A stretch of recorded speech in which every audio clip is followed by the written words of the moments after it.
My name is Kelly Parelis. I'm with the Midwest PBIS Network, and it is my pleasure to introduce Brian Kelly and Mike Piercy from the Mid-Valley School District in northeastern Pennsylvania. And they're going to be presenting to you on TFI item 1.17, routine behavior data usage for student success. Brian, take it away. Yeah, thank you, Kelly. Like Kelly had mentioned, we are in a co-presentation format this afternoon. I'm here with Dr. Michael Piercy, who will be introducing himself in just a couple minutes. I'm Brian Kelly, and I'm going to just briefly talk a little bit about myself and my background. First of all, we're located in the Mid-Valley School District, which is in northeast Pennsylvania. I was born and raised here. I graduated an undergraduate degree in elementary education, so started as an elementary middle school teacher in a very suburban part of surrounding Philadelphia school district. I think one word you'll hear quite a bit today is mentoring. I'm very fortunate to have two or three phenomenal mentors in my career.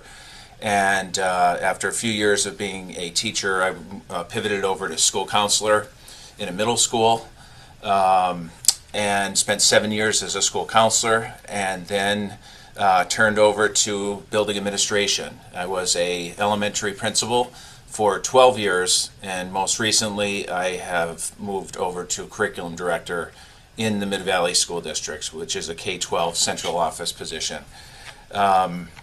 Just a little bit about our school district before you hear about our school. Our community consists of three boroughs, the Troop, Oliphant, and Dixon City boroughs, and roughly about 15 square miles. About 1,900 students total on one campus, a K-6 building, and a 7 through 12. And like many of you, I think things on the rise are the poverty level has significantly increased over the last decade to roughly 60% free or reduced lunch. And we also have an increase in the number of students identified in our school system. So that is a little bit about me. When I speak to you today, I was fortunate to mentor our other presenter, Dr. Michael Piercy, who's now going to introduce himself. Hi, everybody. Thanks, Mr. Kelly. My name is Michael Piercy. I am the current K-3 principal at the Mid-Valley Elementary Center. Like Mr. Kelly said, one of the buildings in our district. It is my 20th year in education. I spent 10 years as a teacher. I began in second grade for 7 years and did 3 years in sixth grade. And then I got into a dean of students and eventually an assistant principal and now the principal role. So got to see a lot of different things. And I'm also from right around the Scranton area where the building currently resides. So I'm going to tell you a little bit about our school on the next slide and kind of just give you a snapshot of our building. So like Mr. Kelly mentioned, we are a K-6 building, and I just checked today. We actually have right at 1,000 students right now in our building. So it's rather a large building for an elementary center in our area that encompasses K-6, which is a broad range of needs there. History of implementation. I believe it's our 9th year since our PBIS revamp. We had some aspects of a PBIS system before that. We had, like to reward students, do some incentives, but kind of missing the routines and the patients. And about 9 years ago, we started our revamp procedure and slowly but surely got more efficient with our program every year. About our building specifically, like I said, a larger building, suburban area, and we're actually up to just over 60% low income, which is a drastic change in the last 10 years in our building.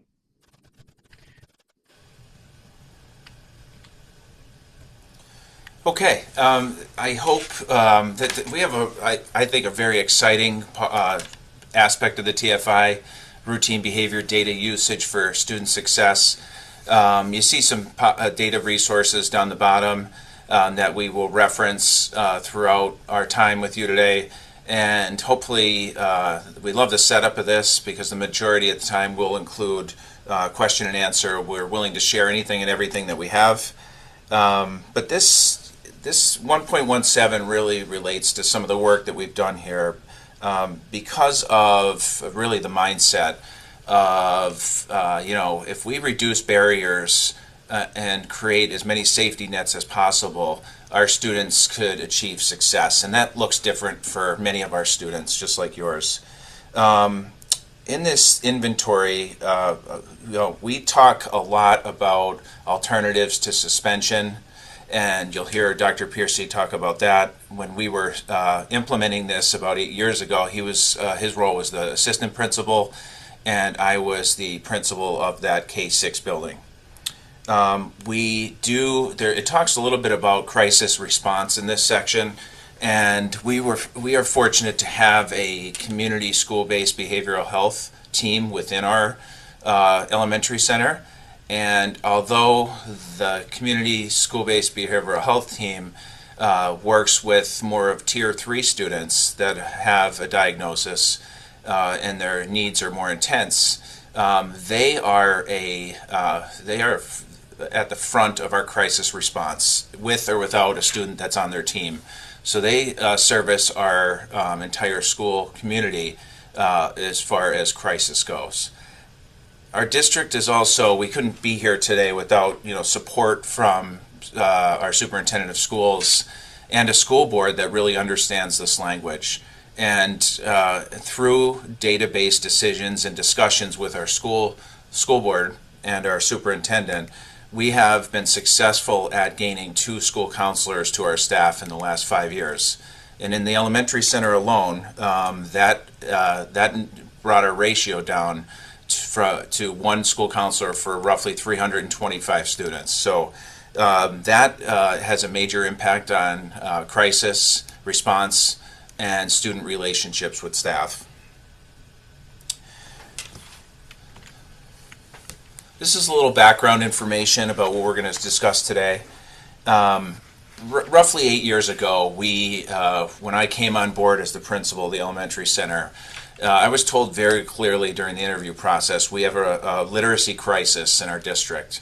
And so it was clear at that time that we needed to be laser focused on getting our students being able to successfully transition during 3rd grade from learning how to read to reading for learning, which is critical.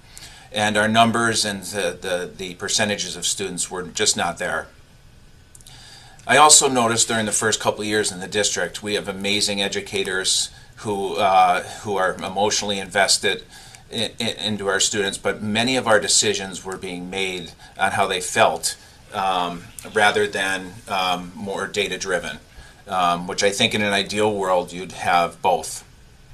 But then we started talking about observations and differentiated instruction and formal observations, and as we discussed that, some common themes kept coming up about the most effective teachers, and a really clear pattern emerged amongst our administration team, teacher leaders, and superintendent of schools.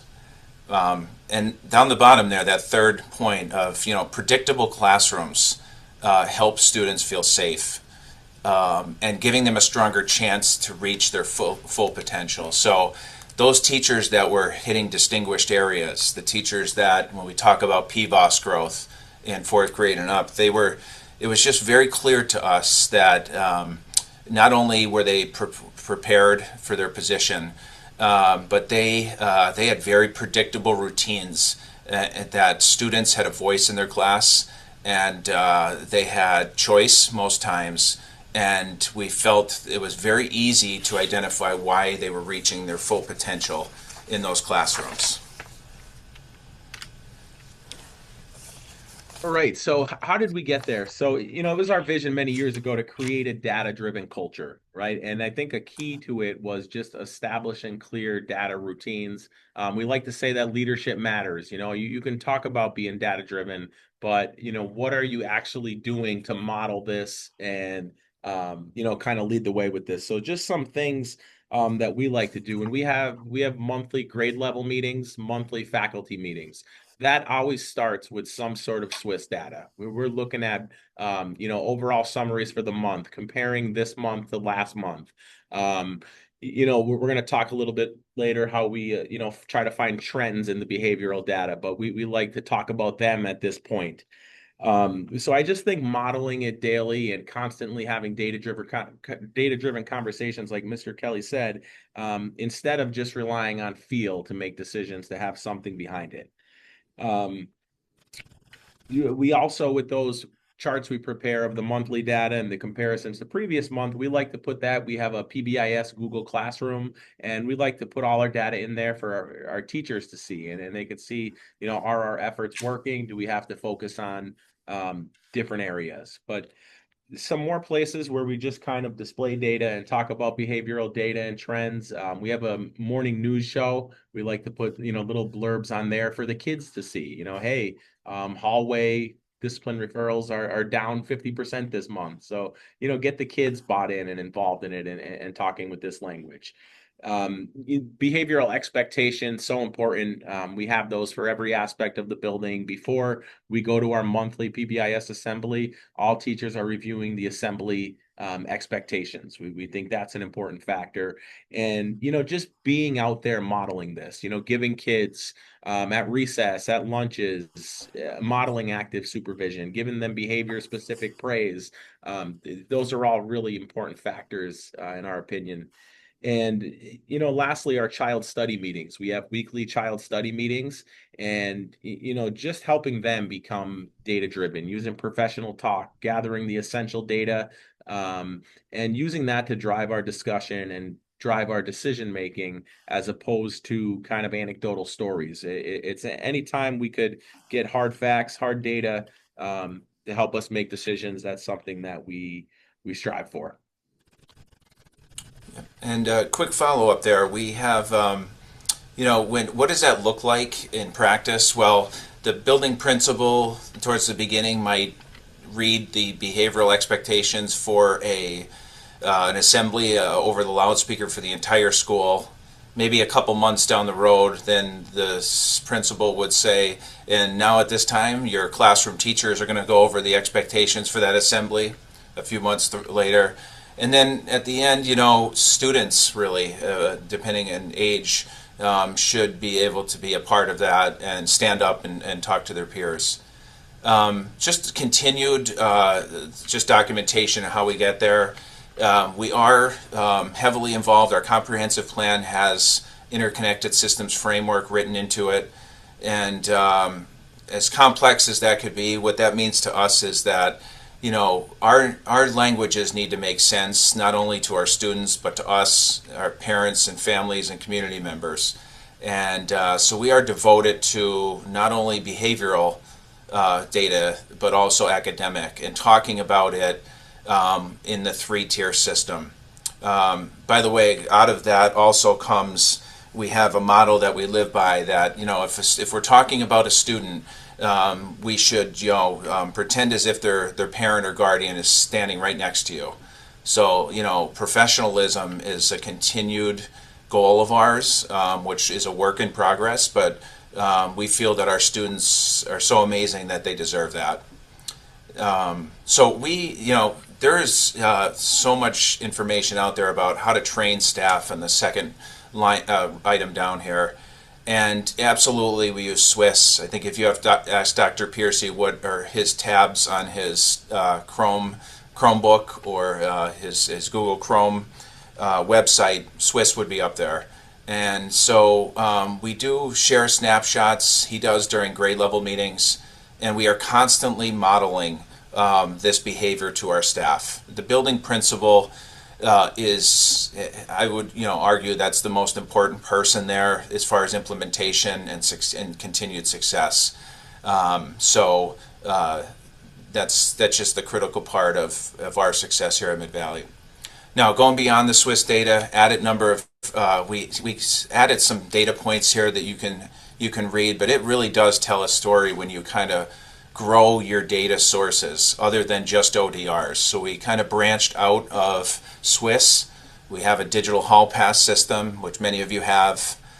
We kind of looked at adult attendance, and then not what we're mandated to do from the state, more of what makes sense to us, and adding up some of those tardies and school days and realizing not just one or two students have missed more than a academic year. When you add all those up, it's quite a few.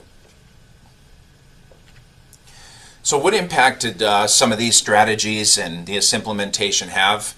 Well, we recognized very quickly our staff and students benefited from an organization structure. I think most educators are, we are helpers by nature, and this organization and the feedback we got was well received. It takes a lot of ongoing discussion of roles and responsibilities, so we stay in our lanes, and we always go back to, yes, we could talk tier 2 and tier 3 today, and we love our tiers, but if tier 1 is broken in any way or not talked about or forgotten about, that's when it often fails. We also have the mindset of if Dr. Piercy was moved to another position tomorrow, we want this well-oiled machine to continue without him in that place. So that's shared leadership, and having PBIS coaches in place is critical. Consistent data sharing builds staff buy-in and ownership. So it's just not going away. It's part of what we do. They look forward to it. And just a reminder, we have another mindset here. The students should leave tired every day. The students should talk more and productively struggle. And at our grade level meetings, we have that same mindset about our teachers. This is not a us talking at you situation. We want to put data up there and kind of just let it sit up there and hear the staff talk openly about data. The more that they could know and grow in that area is critical. So our current score would be 3.0. Our next steps include encouraging teachers to interpret data continuously and tie these into the 6 essential classroom practices that we have implemented. And you could find that resource on the Midwest PBIS website. Continuous improvement would look like a majority of staff interpreting data and driving behavioral decisions within their team, not just those louder voices or the ones that are just the math type people. We want to continue connecting data to our class list procedures with the goal of true heterogeneous classrooms. I think gone are the days in Mid-Valley where we were friends, so we put them with their friends and they could continue to grow throughout the elementary center just because their parents called to make a request. We truly believe in heterogeneous, not just academically, but emotionally, behaviorally, and much more. And, we really like to focus on what we're doing well and celebrate it. And that's got to be a part of a personality of a leader of that building, where you're giving verbal praise to staff on a regular basis. Classroom visits are now at the point where teachers and students don't even stop or say hello or good morning. It's a part of the routine. We're there to make sure that they're learning, and learning time is valuable. Right. So our summary recommendations, I'm not sure where everyone's at in their PBIS journey here, but getting started, I think simply forming a team, forming a data team, whether it's just a handful of people, and I think we started by pulling up SWIS and looking at the school summary report, right, and looking for basic trends, location, time of day of problem behaviors. Great place to start. And just discover where are most ODRs happening and what kind of action plans could we put into place to help reduce the infractions. So that's a pretty easy place to start. And I think as we advance through this, it was time to drill down. And like Mr. Kelly mentioned, let's get a broader picture here. We see the referrals, but what else is going on? How are the academics? Is the student missing a lot of days? Are they out of class a lot? Are they seeing the nurse? So, so many different factors that you could pull into that. And kind of a next step for us where we're almost at this point about we're locking down a data warehouse where we could, right now we have a lot of tabs open, like Mr. Kelly said, and we're getting all this different data sources on kids. We can't wait to get it into one spot where we could pull up, a specific student and have all this information at the click of a button, and just have multiple people being able to add to this, and just to paint a clearer picture, of the student. But as Mr. Kelly mentioned as well before, the impact that we're seeing, we've seen a drastic reduction of major referrals, classroom clearing incidents. I feel like we're doing a really good job of identifying behaviors, patterns, trends, and getting interventions in place to help students proactively before it gets to a point where we're in those really tough situations. So that's kind of where we started, and what we're still working on.